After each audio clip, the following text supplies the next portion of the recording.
What's up again, guys? Welcome back. So yesterday I was driving down Route 70, and in Cherry Hill there is a Tesla dealership.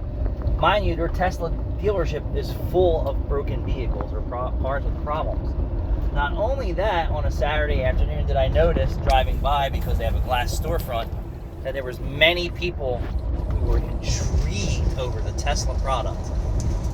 Now that they went and looked at it, they definitely should go do their research about how horrible that vehicle is. And if they want to have their vehicle on charge constantly everywhere they go. And if you wanted to take a trip, how inconveniencing it actually is to have a Tesla battery-powered vehicle. On top of the fit and fitment quality, and the service department, in my opinion, is because they're so educated on how shitty their vehicles are, their attitude is less than chipper and enthusiasm when you come in there with a guy like me and says, what the hell is this? Why is there 20 different body imperfections? Why are the taillights full of moisture? And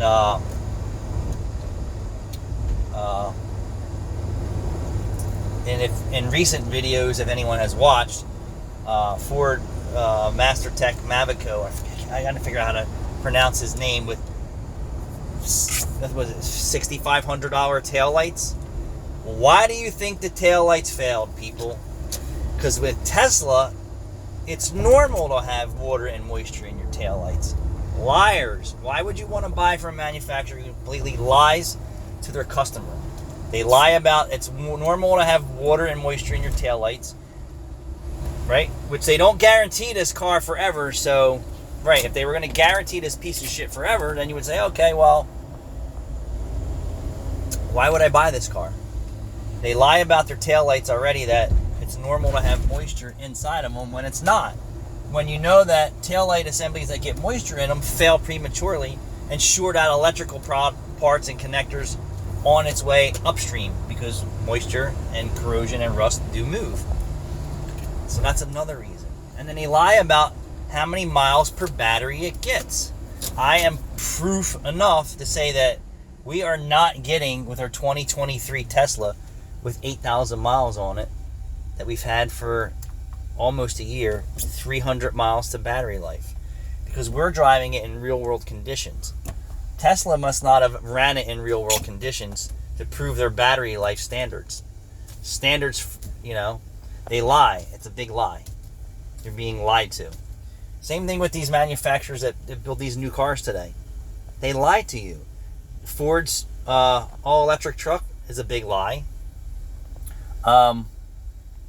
Your new car that you buy because you traded in your old car because it burned oil, you're buying a new car that burns oil. You trade in your old car that burns oil and has mechanical issues.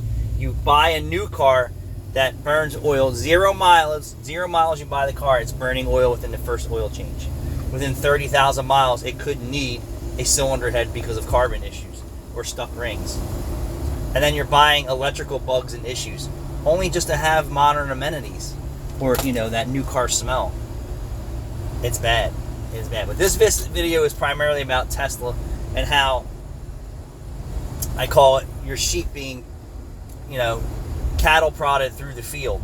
Well, you're being cattle prodded to buy an EV car, an all-electric car, and it's all lies. Now, if you buy an EV car and you don't drive it a whole lot, you're definitely you're going to definitely benefit, okay?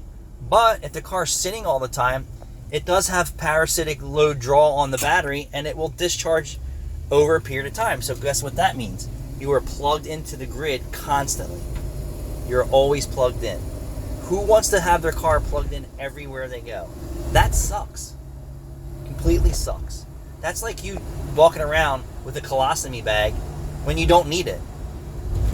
You can just go buy a gasoline powered car and say, oh, I'm going to go for a trip today, and no, I don't have to stop 10,000 times like a puppy with a bladder problem. You have to pee all the time. Same scenario. So people who are out there like ooh on over Tesla, skip all the liars and bullshit out there and how great a Tesla is, and look at all the guys that are giving you the real world experience with Teslas. How bad the front ends are, how expensive they are to repair, how there is maintenance required. There's no maintenance required on a Tesla. Well, how much of a big lie is that? It has filters, it has fluids. They're no different than anyone else. It has wiper blades, it has tires. Tires need air, tires need repair. Lies, lies, lies.